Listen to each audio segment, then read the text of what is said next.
Welcome to Nicole's Tips. In this installment, we'll have a look at Galavasana, or a pose named for sage Galava. And this pose, it uses Padmasana or lotus pose, and it comes up into an arm balance. So my 3 tips for this pose are: number 1, open up your hips. Number 2, choose half or full lotus. And 3, hook your arm over the top shin and lift up. So let's dive in. If you would like some tips for how to open up the hips for lotus pose or Padmasana, you might check for Padmasana tutorial or lotus pose tutorial. I did that a couple of Nicole's tips ago. So I start with a more accessible opening of the hips and then move to the one that we'll do today. So we're just going to dive into the one that's a little bit more challenging. If instead you want to check out the other way to open up the hips, I would check out that video first.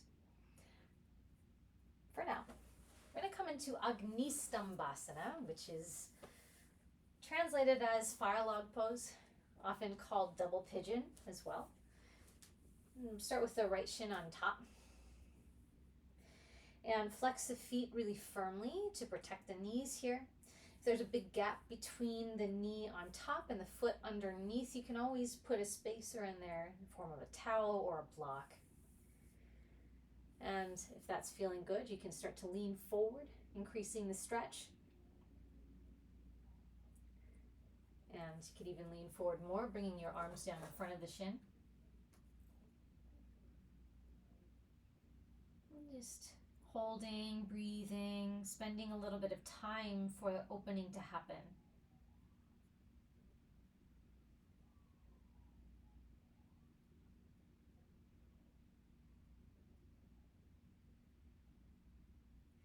And then once it feels like some opening has happened, you're ready to move on, you can come up out of it.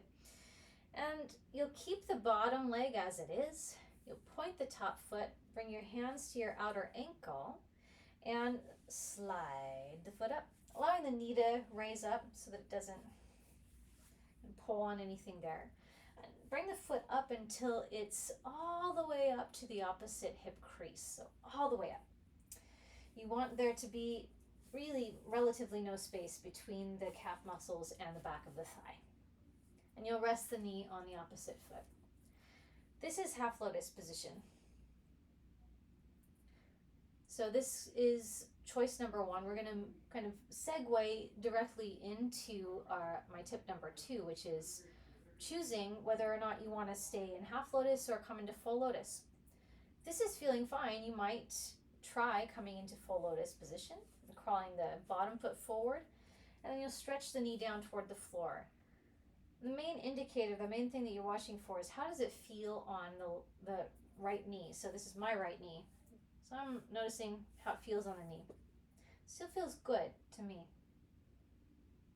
Doesn't feel like there's any pulling, any torque. So I'm going to proceed further. What you'll do is you'll slide this foot in, front foot in. You want the ankles to essentially line up, so that you can slide the bottom foot up over the top ankle to come into the full shape. So you'll bring both hands to the top of that ankle, lean back a little bit and slide up and over, bringing the second leg in. And again, you'll pause and decide, does this feel okay on both knees now? I'm especially paying attention to the left knee because now it's in the conversation too, and it feels good, feels okay. You may notice that this knee is a little bit away from the floor. That's perfectly fine. You're not going to force it down. In fact, if I did try to force it down, it does feel like it's gripping a little bit. So I'm going to just let it be a little higher. Now, you'll decide if this feels good, like if the full lotus pose feels good, you'll proceed further into hooking the arm and lifting up in Galavasana from here. So I'll show that first. The entrance to this is a little bit complicated. You always want to hook the arm across the top shin. So in this case, it's my left shin. So with my left shin on top, I'll actually need to lean to the right and lift that shin up. So I'm going to lean fully onto my right hip and lift this up and hook the arm across. Okay, like I said, it's a little complicated. So you're going to get it up and across the shin. Then you'll take the other hand to the outer thigh, the bottom leg. Then finding enough leverage, you'll come up into the shape. This is a funky pose. You can see, like, I'm lifted up away from the floor. Only one arm is hooked. So you might try coming into the shape and decide, that's really interesting. Maybe later. But I think that it's a fun one to begin to approach, especially if lotus pose is happening well. To show the other option from half lotus, what you would do is, now because I don't have the second leg hooked, the top shin is now my right. So I'd lean, hook, and I'd press down through the outer edge of this foot, and I'd kind of mimic the action that's happening, but pressing down through the foot and coming up and trying to straighten the arms some amount. And it's going to give you a little bit of the feel of what the pose is without compromising your knees in coming into the full form of lotus. Let's have a look at the second side. So this time, starting with the left shin on top in Agni Stambhasana, fire log pose, starting more upright. And then if that's feeling good, flexing the feet to protect the knees, can fold down a little bit more. And if that's feeling good, you can even fold down more. Breathing, settling.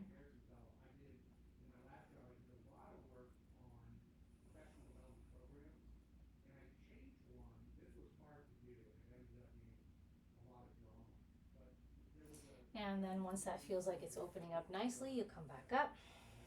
And again, keep the bottom leg as it is. Bring both hands on the top, on the front of the top ankle. Lean back, knee high, slide in. So the outer edge of your foot comes to the opposite hip crease. And then you'll rest the knee down. Pause. Feel, in this case, my left knee. I feel my left knee.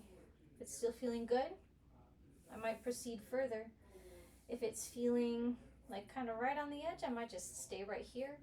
If it feels like it needs support, I might even give it some support by placing a block or a blanket.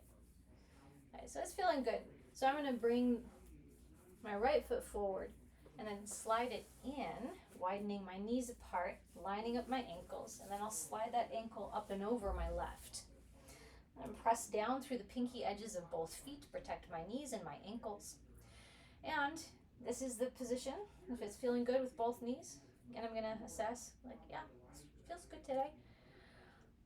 I'll come into Galavasana by leaning to my left. So top shin is the right here.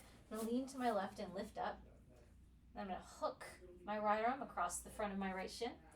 Left arm will go to the outer edge of the shin. This is kind of a funky entrance into the shape. As you come up in here. It's a strange pose. It's fun though. Okay. Oof. Huh. So that's the full form. Again, just so you see it again. I'm going to go in the opposite direction because now my left shin is on top.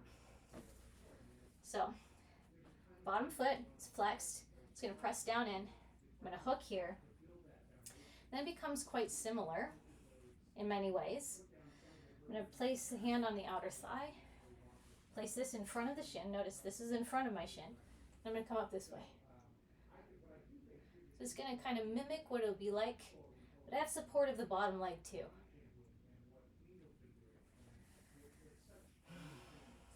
All right. So I hope that this video helps, or at the very least kind of inspires where you can go once you feel really comfortable. comfortable and good in Padmasana. And if Padmasana or lotus pose is never the type of pose that feels good on your hips and your knees, it's not ever necessary. I just want to make that very, very clear. But if it is a pose that feels good in your body and you want to explore it, these are some fun ways to do it. So thank you for joining me for Nicole's tips this week. Tune in next week for the next pose.